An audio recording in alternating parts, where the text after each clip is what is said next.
ጎይታና መድኃኒትና ኢየሱስ ክርስቶስ ኣብ ወንጌል ማቴዎስ ምዕራፍ 16 ቁጽሪ 18 ከም ዝበሎ ኣብዛ ምድሪ እዚኣ ቤተ ክርስቲያነይ ክሃንጺ ኣፍ ደገታት ሲኦል ድማ ኣይክእልዋን እዮም ኢሉ ዝተዛረቦ ዘይልወጥ ቃል ኪዳን መሰረት ብምግባር ዝተዳለወ እዩ። ኣብ መዝገብ ታሪኽ ንቤተ ክርስቲያን ኣምላኽ ንምድፋእን እምነት ምእመናን ካብ መሰረቱ ንምንቃል ዝተበገሱ ኣዝዮም ብዙሓት ሓይልታት ነይሮም እዮም።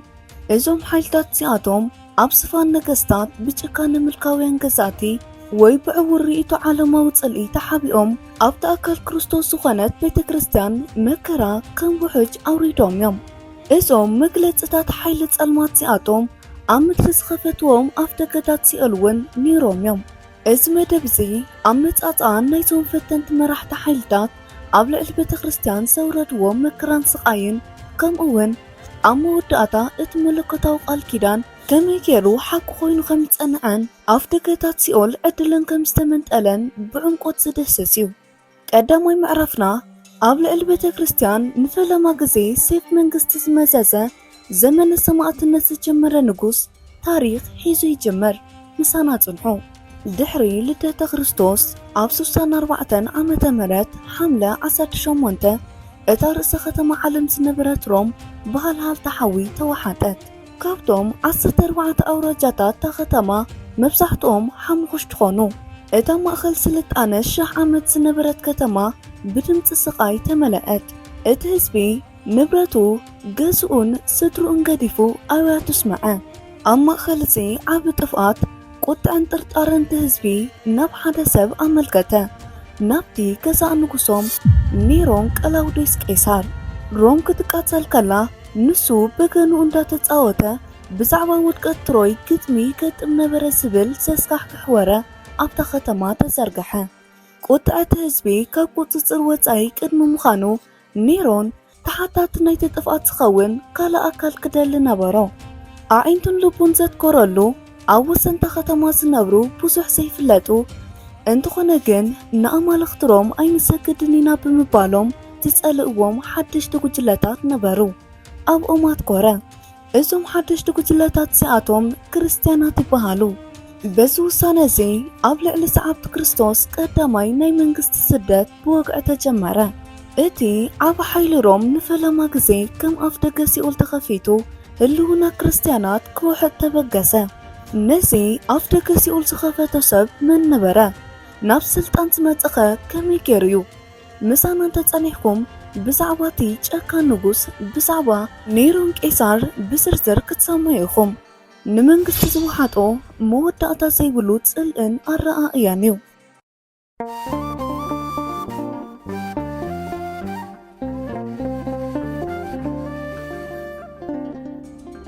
ሽሙ ብኽፉኣት እኳ እንተተዘከረ እቲ ናይ ስልጣን መንገዱ ገና ካብ ማህፀናት ሒዙ ብተንኮልን ብደምን ዝተነጸፈ ነበረ። ኣብ ድሕሪ ዝኹሉ ዝነበረት ድማ ኣዲኡ ኣግሪጲና ነበረት። እዛ ካብ ዘርኢ ንጉሰ ነገስት ኣውግስጦስ ዝኾነት ሰበይቲ ንወዳ ኣብቲ ዝዓበየ ስፋን ዓለም ክተቐምጦ ዘይትፍንቅሎ እምኒ ዘይትጠሕሶ ናይ ሞራል ወሰን ኣይነበራን። ልደት ኔሮን መጻእ መንነቱ ዘፍልጥ ብኽፉእ ምልክታት እውን ዝተሰነየ ነበረ። ናይቲ ዘመን ቆጸርቲ ከዋኽብቲ ክነግስ እዩ እንተኾነ ግን ነዲ ክቐትላዩ ኢሎም ምስ ተነበዩ መልሲ ኣግሪጲና ዕምቆት ጽምኢ ስልጣና ዘርኢ ነበረ። ይቕተለኒ ጸገም ይብሉን ቀንዲ ነገር ይንገስ እምበር ከም ዝበለት ኣብ ታሪኻዊ መዛግብቲ ሰፊሩሎ። እቲ ሓደገኛ ትምኒታ ብብልሓትን ብተንኮልን ዝተመልአ ናይ ቤተ መንግስቲ ተንኮል ብምግባር ነታ ሽዑ ዝነበረት ሰበይቲ ንጉሰ ነገስት ኣዲኣ ሓወባኣ ዝኾነ ንጉሰ ነገስት ቀላውዴስ ብምምርዓው ንርእሳ ንግስቲ ሮም ገበረት። ሓዳሽ ንግስቲ መደባ ንምፍጻም ዝስዕብ ስጉምቲ ወሰደት። ንወዲ ንጉሰ ነገስት ዝነበረ ወራሲ ዓራት ዝነበረን ብሪታኒከስ ካብ መስመር ዙፋን ኣውፂኣ ንወዳ ኔሮን ብውልድነት ወዲ ንጉሰ ነገስት ኮይኑ ወራሲ ክኸውን ኣገደደቶ። ጽምኢ ስልጣናት ጥርሲ ዝበጽሐ ግን ንጉሰ ነገስት ቀላውዴዎስ ብሃንደበት ምስ ሞቶ እዩ። ብዙሓት ጸሓፍቲ ታሪኽ ንኣግሪጲናዮም ኣጻብዖም ዘወጣውጡ ብመርዛም ቋቑሖ ቀቲላቶያ ይብሉ።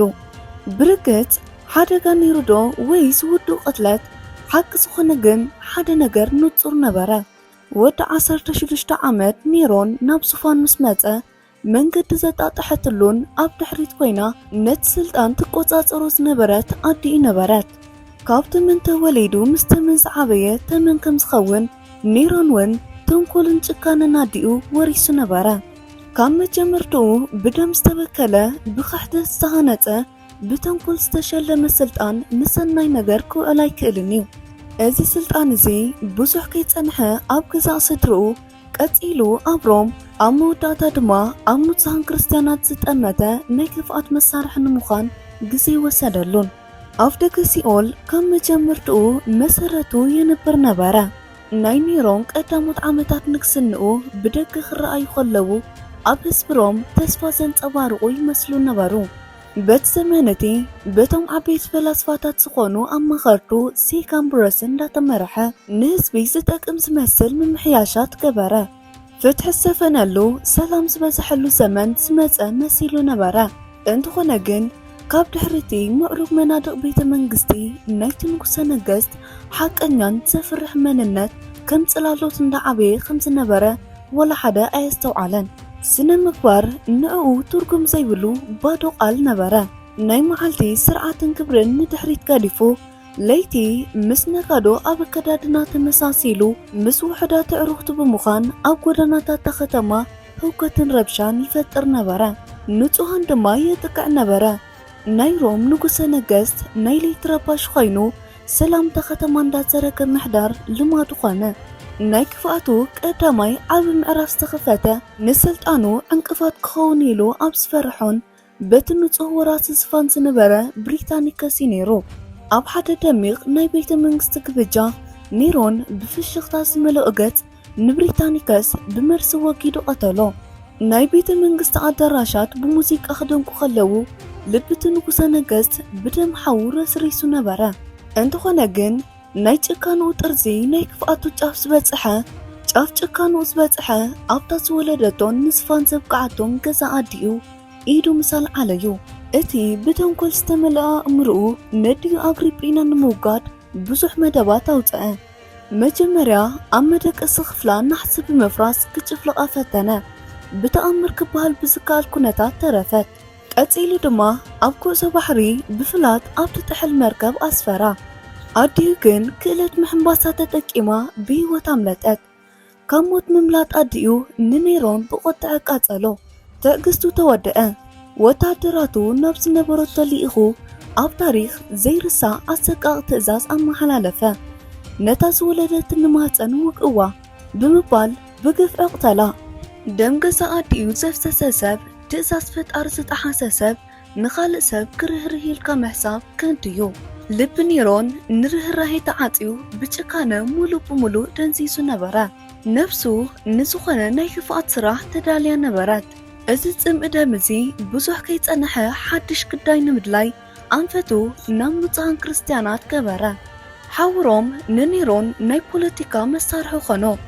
ኣብ ልዕሊ እታ ከተማ ንዝወረደ ጥፍኣት ኣብ ቅድሚ ህዝቢ ተሓታቲ ምዃኑ ዝፈለጠ ነቲ ማዕበል ቆጥዐ ኣንፈት ዝቐይረሉ ምኽንያት ረኸበ።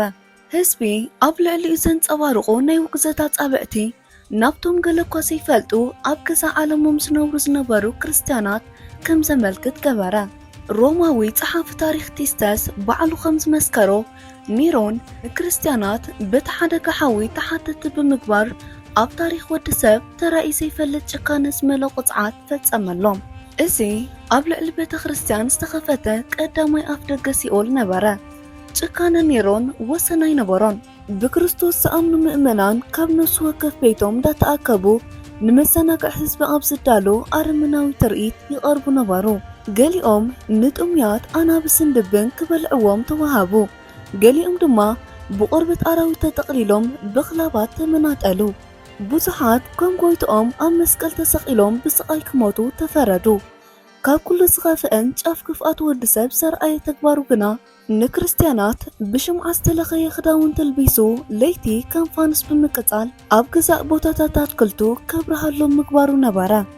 እዚ ንጉሰ ነገስት ኣብ ወርቂ ዝተለበጠ ሰረገሉ ኮይኑ ነቶም ብህይወቶም ዝቃጸሉ ንጹሃን ቅዱሳን ስጋ እንዳተዓዘበ ብድምፂ ስቃዮም ይሕጎስ ነበረ። ኣብዚ ናይ ጸልማትን ስቃይን ዘመን ዝነበረ ክልተ ዓበይቲ ዓንድታት ቤተ ክርስቲያን ሐዋርያ ቅዱስ ጴጥሮስን ብርሃን ዓለም ቅዱስ ጳውሎስን ኣብ ከተማ ሮም ኣኽሊል ሰማዕትነት ዝተቐበሉ። ከምቲ ቅዱስ ትውፊት ቤተ ክርስቲያን ዝነግረና ቅዱስ ጴጥሮስ ክስቀል ኣብ ዝቐረበሉ ግዜ ብፍጹም ትሕትና ከም ጎይታይ ተኺለ ክስቀል ኣይግብአኒ ብምባል ቁልቁል ኣፉ ተደፊኡ ክስቀል ሓቲቱ ብሰማዕትነት ዓረፈ። ቅዱስ ጳውሎስ ድማ ዜግነት ሮም ስለ ዝነበሮ ክብሩ ብዘየጉድል መንገዲ ክሳዱ ብሰይፍ ተቐሊዑ ነቲ ክቡር ዝኾነ ሰማዕትነት ተቐበለ። ኔሮን ንቤተ ክርስቲያን ካብ ገጽ ምድሪ ከጥፍእን ስም ክርስቶስ ካብ ታሪክ ክድምሰስን መሲልዎ ነበረ። እንተኾነ ግን ኣዝዩ ተጋጊ ነበረ። ደም ሰማዕታት ኣብ ምድሪ ብኸንቱ ዝፈሰሰ ዘይኮነስ ንቤተ ክርስቲያን ዘርኢ ኾነ። እምነት ካብ ምድፋእ ንላዕሊ ብሕቡእ ኣብ በዓትታትን ኣብ ትሕቲ ምድሪ እንዳተዘርግሐ ከም ሓዊ እንዳበርድዐ ኸደ። ሰይፍ ኔሮን ንሃልሃልታ እምነት ከድፎ ኣይከኣለን። ደም ንጹሃን ብኸንቱ ኣይፈሰሰን እሞ ኣብያት ሰማዕታት ናብ ሰማያዊ ዙፋን በጽሐ። ኔሮን ኣብ ልዕሊ ክርስትያናት ዝፈጸሞ ኣረሜናዊ ግፍዒ ናይ ገዛእ ርእሱ ውድቀት መጀመርያ በሰረ። እቲ ወሰን ዘይብሉ ጭካኑን ናይ ሞራል ውድቀቱን ንኣባላት ባይቶ ሮሜን ንሓያላት ኣዘዚ ሰራዊትን ካብ ድቃሶም ኣበራበሮም።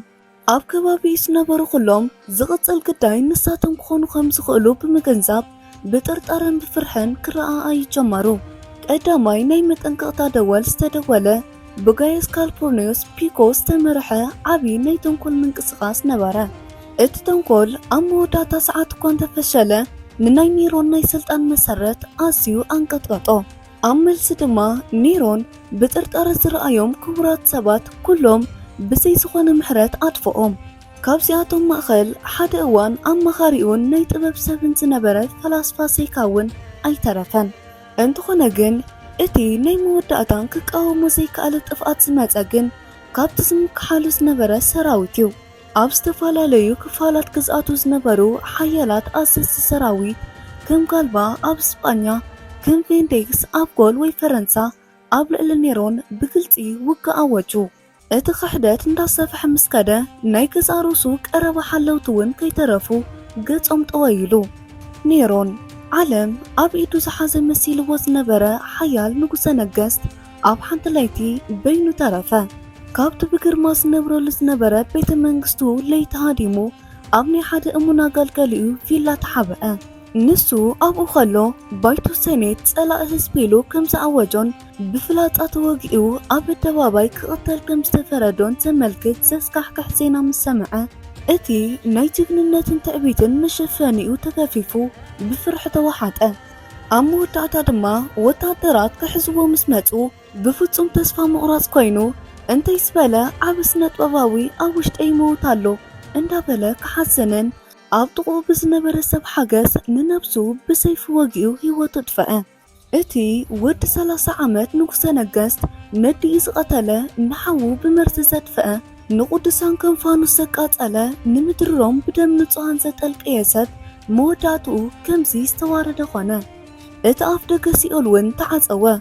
ታሪክ ኔሮን ናይ ሓደ ክፉእ መራሒ ኣመጻጽኣን ውድቀትን ጥራይ ዘይኮነስ የግዳስ ጎይታና በቲ ዘይልወድ ቃሉ ኣፍ ደገታት ሲኦል ኣይክእልዋን ኢሉ ዝተዛረቦ መለኮታዊ ቃል ኪዳን ህያው ምስክር እዩ።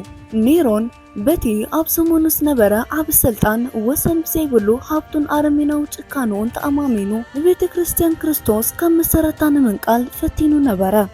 እቲ ዝኸፈቶ ኣፍ ደገ ሲኦል ብርግጽ ዘፍርሕ ነበረ፣ መከሩ እውን ኣዝዩ ከቢድ። እንተኾነ ግን ንሱ ኣብ ታሪክ ከም መዘከርታ ኮይኑ ከም ደሮና በኒኑ ክጠፍእ ከሎ እታ ክርስቲያን ግን በቲ ክቡር ደም ሰማዕታታ ተሓፂባ ካብ ዝኾነ እዋን ንላዕሊ ብሓይልን ብብርትዐን ልዕል ኢላ ትረአ። እምነት ጴጥሮስን ጳውሎስን ንሰይፊ ኔሮን ሲዒርዎ እዩ። እዚ ታሪክ እዚ ሎሚ ኣብ መበል 21 ክፍለ ዘመን ንዘለና ንዓና ንሰዓብቲ ክርስቶስ ኩልና ዓብ ትምህርቲ ይህበና። ፈተናታትን መከራታትን ብዝተፈላለዩ መልክዕን ዘመን ክመፁ ይኽእሉ እዮም። ኣብ ደገታት ሲኦል ብዝተፈላለዩ ሓይልታት ውልቀ ሰባት፣ መንግስታት ወይ ኣብ ዘመናዊ ርዕዮተ ዓለም ተሓቢኦም ክኸፈቱ ይኽእሉ እዮም። እንተኾነ ግን ሓደ ዘይንርስዖ ሓቂ ኣሎ። መሰረት ቤተ ክርስቲያን ኣብቲ ናይ ጴጥሮስ ቃል እምኒ ዝተመስረተት እያ እሞ ወላ ሓደ እኳ ክንቀጥቅጣ ኣይክእልን እዩ። ውድቀትን ውርደትን ኔሮን መወዳእታ ናይ ኩሎም ጸረ ቤተ ክርስቲያናት ሓይልታት ብንጹር የርኢ።